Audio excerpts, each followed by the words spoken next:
Täna kutsun teid väikesele ajarännakule. Nimelt vaatame ringi Sõpruse väljak 7 asuvas kahetoalises korteris.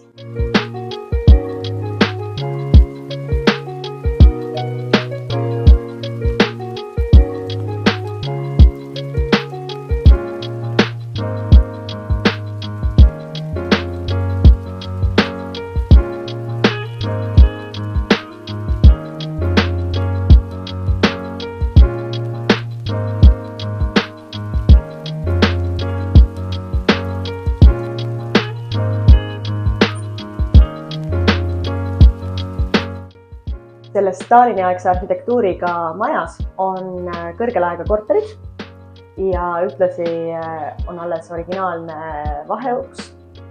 Seega, kui sulle meeldivad väljakutsed, siis see projekt on just nimelt sinule.